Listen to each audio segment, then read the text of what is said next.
Mike de Kock, great to have you back in South Africa, and of course now you're raiding to the QE2 with Sanshawi's VERCINGETORIX. Before his Dubai performances, how highly did you rate the ability and the talent of VERCINGETORIX?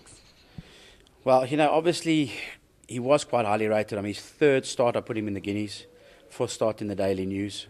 I probably pushed him a little bit with Dubai in mind to see whether he was good enough or not. He's a horse that does it on the racetrack more than he does it at home. But his two starts that he'd had prior to the Guineas were impressive, and that's why I thought, we'd go the big jump into the Guineas. So he was a horse that we were quietly confident had a lot of ability, but he never gave away much at home. How did the horse make it into your training yard, and what do you like about him when he was younger? Well, he was a nice specimen at the stale sales, a big, leggy, immature, and obviously with a good pedigree as well. So Jahan and I liked him quite a lot, and Sheikh Mohammed gave us a mandate that year just to buy him 1 yearling, and fortunately it was this one. And I must be honest, the fact that it was also part of the groom's trust probably squeezed us for an extra few $100 grand. We felt that we wanted to support them, and at that level it would be good for them, good for everybody. Well, it's worked out well for everybody. It's a nice story behind VERCINGETORIX. Just tell us a little bit about that Groom's Trust.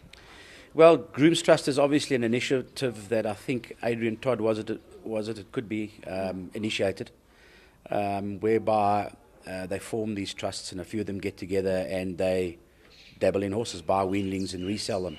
And this was one. I think they bought as a weanling from Klavervlei and resold it again at the Nationals. And at the same time, it's helped all of them, enriched their lives, and it's been fantastic for us to be a part of it. It's a great initiative. It's forget about redressing the things of the past. Some people are just less privileged than others, and if we in racing can do anything to help them, we must. It's a sport where there is a lot of cash around, and there's nothing wrong with spreading it around. His second to Just Away in the Dubai Duty Free was a top run in its own right. How happy were you with that effort? Yeah, well, at the top of the straight we thought we had the race won. But then, of course, when one looks behind your horse and you're not biased, you see a horse coming up on your outside and you've got no chance of beating. And, Christoph got off and said, look, I thought my horse was going to win it. And this horse came past us like we were looking for parking. And that he must be the best horse in the world, and I must agree with him. That was an unbelievable performance because we beat a very good field.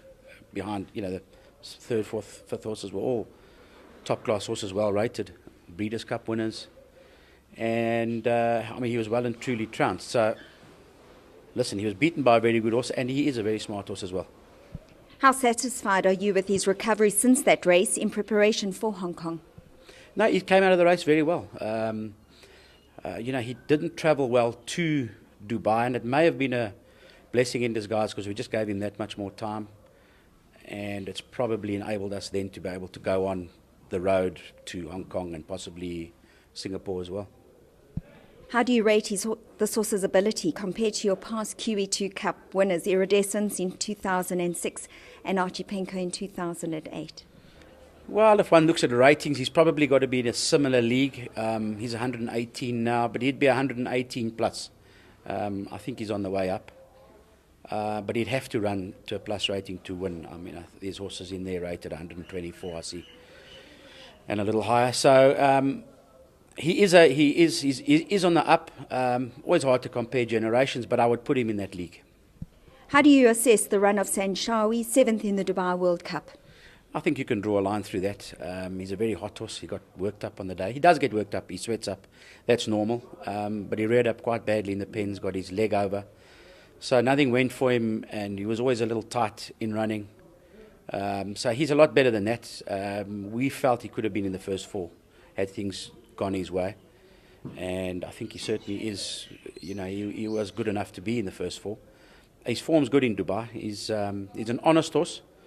Not much to look at, as I say. Gets very worked up, sweats up. I wouldn't be put off by that. That's just the way he is. But if he gets a clear run, he should be thereabouts. Can you assess the relative ability levels of your two QE2 runners, VERCINGETORIX and Sanshawi's? I would have to edge. Are you talking about the two compared? I'd have to side with VERCINGETORIX. Well, the ratings will say that as well. One's 113, one's 118. But, you know, as I say, he's a very, very honest horse, Sancho. It's where he may lack in a little bit of class. He gets going as well. He goes probably a little more than 2,000 as well. Whereas I think VERCINGETORIX is at his top end at 2,000. So slightly different horses, but I would side with VERCINGETORIX.